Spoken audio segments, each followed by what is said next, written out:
Di Surabaya, 1901, fajar menyingsing di rumah sederhana, dipenuhi dengan kehangatan hari baru dan kasih sayang keluarga. Ida Ayu Nyoman Rai menggendong bayi yang baru lahir. Kusno Sosrodihardjo, wajahnya memancarkan kelembutan keibuan. Raden Sukemi Sosrodihardjo memandang putranya, matanya memancarkan kebanggaan dan kasih sayang. Cahaya pagi yang lembut membasahi pemandangan, menyoroti ikatan yang mendalam dalam keluarga muda ini. Awal yang sederhana, kaya akan cinta, menjadi landasan bagi kehidupan yang belum tertulis dalam catatan sejarah. Di dalam rumah Djokro Aminoto, Soekarno muda mengamati H.O.S. Djokro Aminoto dalam diskusi yang mendalam. Cahaya lampu berkelap-kelip di wajah tokoh-tokoh Sarekat Islam, ekspresi mereka serius dan fokus. Wajah muda Soekarno diterangi rasa ingin tahu, matanya bersinar dengan rasa haus intelektual. Udara dipenuhi dengan aroma rokok cengkeh dan beban wacana politik. Dia menyerap setiap kata, seperti spons yang menyerap ide-ide revolusioner. Dalam cahaya redup, masa depan Soekarno sebagai seorang pemimpin mulai terbentuk. Pada tahun 1918 di Surabaya, sinar matahari membanjiri ruang kelas HBS, menerangi partikel debu dan energi muda. Soekarno, seorang siswa HBS, berdiri teguh, matanya berapi-api, dengan keyakinan selama debat yang sengit. Suaranya penuh dengan semangat muda, bergema di seluruh ruang kelas. Dia dengan bersemangat memperjuangkan nasionalisme dan kemerdekaan melawan gurunya. Sinar matahari menyoroti sikap tegas Soekarno dan keyakinannya yang tak tergoyahkan. Soekarno melangkah dengan tujuan melintasi Technische Hogeschool. Matahari menciptakan bayangan panjang di belakang mahasiswa teknik yang bersemangat. Dia mendekati sekelompok kecil teman. Wajah mereka berseri-seri dengan energi muda dan ambisi bersama di bawah sinar matahari Bandung. Salam hangat dipertukarkan, menyegel persahabatan mereka dalam impian tak terucap tentang masa depan Indonesia. Udara berderak dengan antisipasi saat mereka mulai membahas takdir tanah air mereka. Di Bandung, 1927, Soekarno berdiri tegak di podium, kehadirannya memimpin ruang pertemuan yang penuh sesak. Suaranya menggema, setiap kata adalah percikan yang membakar hati anggota PNI, memicu semangat nasionalisme. Ruangan itu dipenuhi dengan antisipasi, napas kolektif tertahan saat seruan Soekarno untuk berperang bergema. Semangat revolusioner memenuhi udara, energi nyata mengikat setiap jiwa dalam pembangkangan terhadap penjajah. Setiap kalimat bergema dalam-dalam, membangkitkan semangat persatuan melawan penindasan. Di bawah terik matahari tahun 1928, Soekarno berdiri tegak, suaranya bergema di atas lautan wajah di alun-alun Bandung. Kata-katanya yang berapi-api menyulut semangat yang membara. Setiap suku kata menjadi percikan api melawan beratnya pemerintahan kolonial Belanda. Laut manusia berdenyut, hati mereka berdetak serentak dengan irama pembangkangan Soekarno. Tinju mengepal, mata berapi-api dengan tekad baru, dan udara berderak dengan energi pemberontakan. Kerumunan orang bersorak mendukung, gelombang suara gemuruh bergema di seluruh alun-alun, mengguncang fondasi penindasan. Harapan berkembang di hati ribuan orang, janji kebebasan terbawa angin. Di ruang sidang Bandung 1930, Soekarno menghadapi pemerintah kolonial Belanda. Sosoknya menjadi mercusuar pembangkangan. Dia memulai pembelaannya, suaranya bergema dengan keyakinan, kata-katanya menggetarkan ruang sidang. Setiap suku kata adalah percikan revolusi. Indonesia menuduh judul pidatonya bergema dengan beban keluhan suatu bangsa. Kata-katanya yang kuat menyulut harapan, menginspirasi banyak orang melawan penindasan kolonial. Soekarno tiba di pelabuhan Andy Flores pada tahun 1934.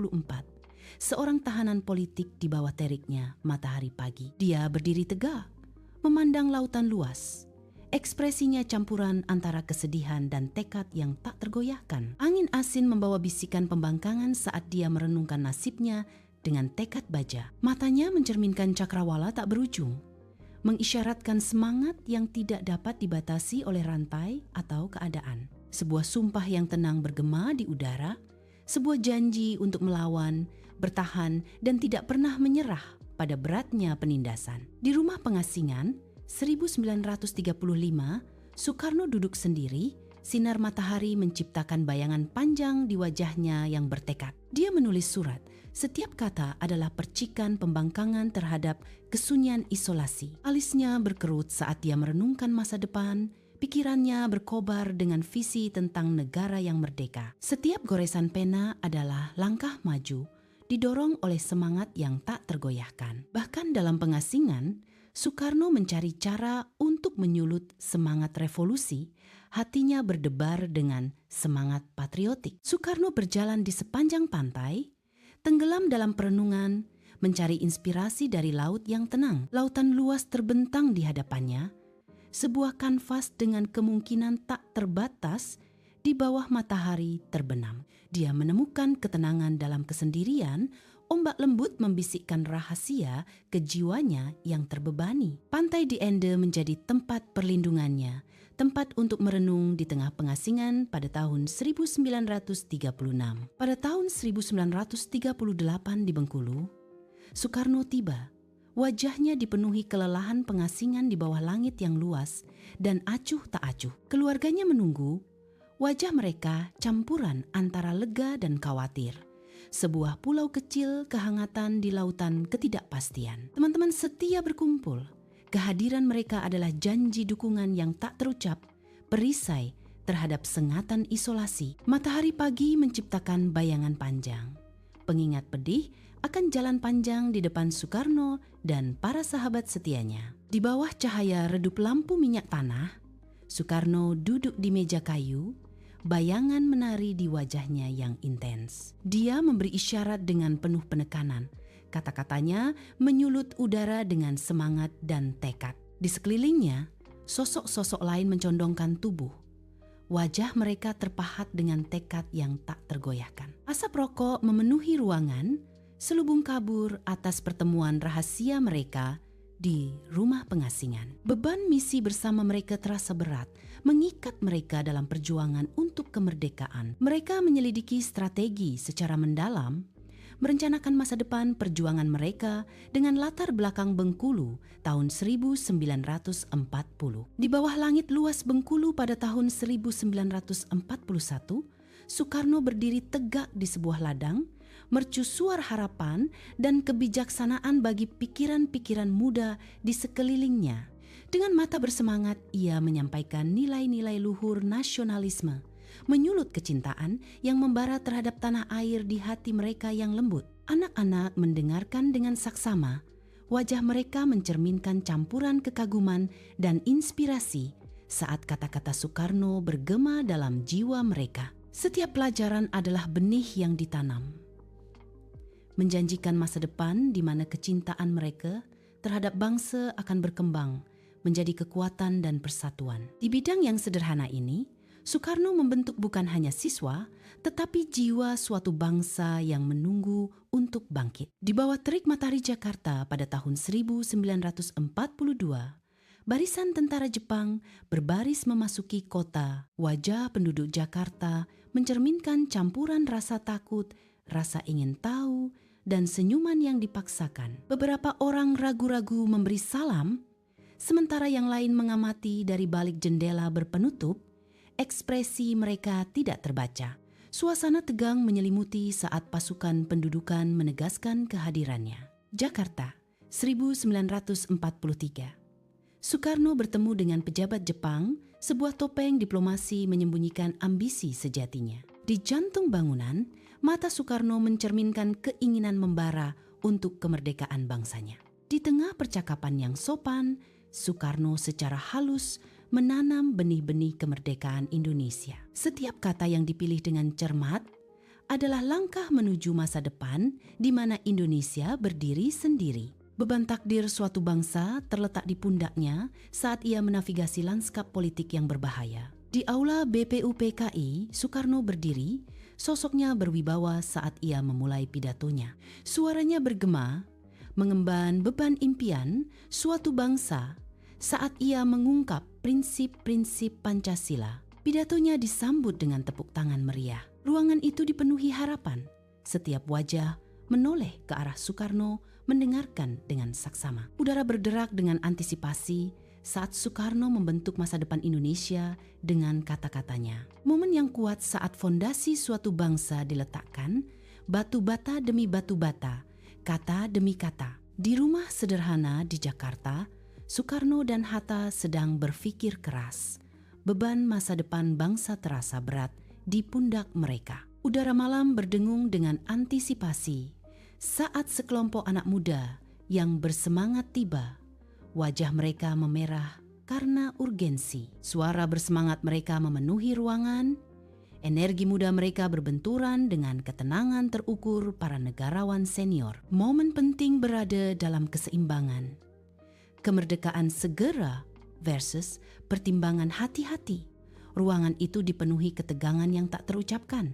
Nasib Indonesia bergantung pada keputusan yang dibuat di dalam tembok-tembok ini. Soekarno and Hatta stand tall on Jalan Pegangsaan Timur, ready to proclaim Indonesia's independence. Udara berderak dengan antisipasi saat mereka membaca kata-kata bersejarah, takdir suatu bangsa terungkap merah putih berkibar, simbol kebebasan di langit Jakarta.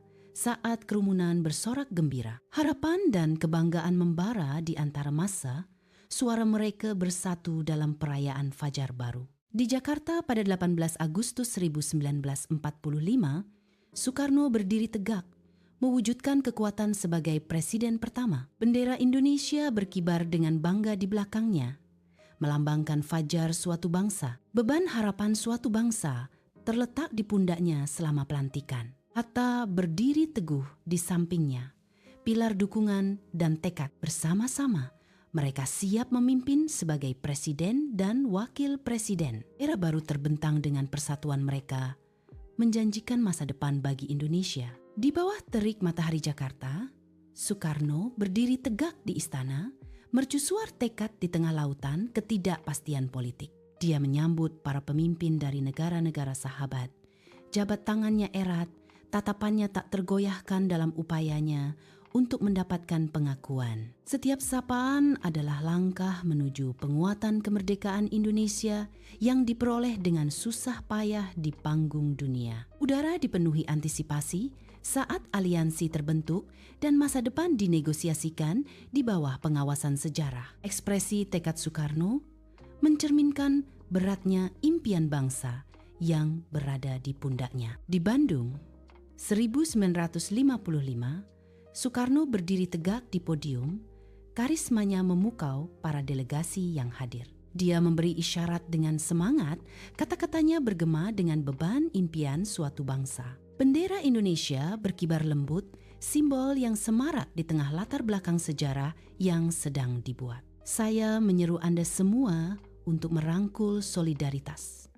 Soekarno menyerukan, suaranya bergema dengan harapan dan tekad. Di keheningan kantor istana, Soekarno bekerja keras hingga larut malam, beban negara terasa berat di pundaknya. Cahaya lampu menerangi bayangan panjang di mejanya, menerangi tumpukan dokumen dan peta kepulauan. Alisnya berkerut karena konsentrasi, sebuah dialog senyap dengan masa depan negaranya terbentang di benaknya. Udara masih tenang, kecuali suara gemerisik kertas saat dia membalik halaman. Setiap keputusan adalah langkah menuju hal yang tidak diketahui. Di luar, kota tertidur, tak menyadari kewaspadaan pemimpin. Dedikasinya adalah suar di malam hari. Dia berhenti sejenak, momen refleksi sebelum kembali menyelami tantangan bangsa. Di lapangan terbuka Jakarta, sosok Soekarno yang berwibawa berdiri di depan lautan wajah. Suaranya bergema, kekuatan dahsyat yang menyatukan massa dengan setiap kata yang bergema.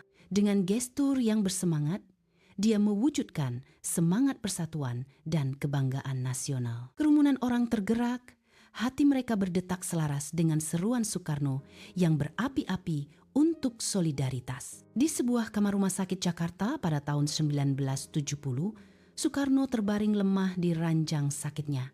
Wajahnya dipenuhi kelelahan. Anggota keluarga dan orang dekat berkumpul di sekelilingnya.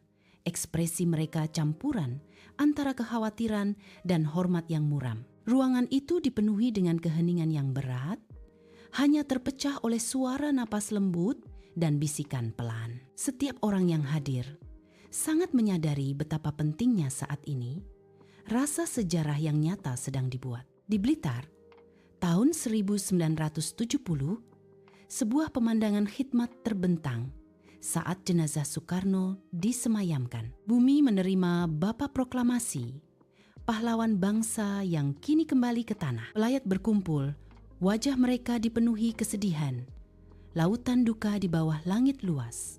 Setiap air mata adalah bukti warisannya. Sumpah diam untuk menjunjung tinggi cita-cita yang ia perjuangkan. Udara dipenuhi dengan doa yang tak terucapkan. Perpisahan kolektif bergema di seluruh negeri. Jawa Timur berduka, sebuah provinsi bersatu dalam berkabung saat sejarah mengukir namanya dalam keabadian.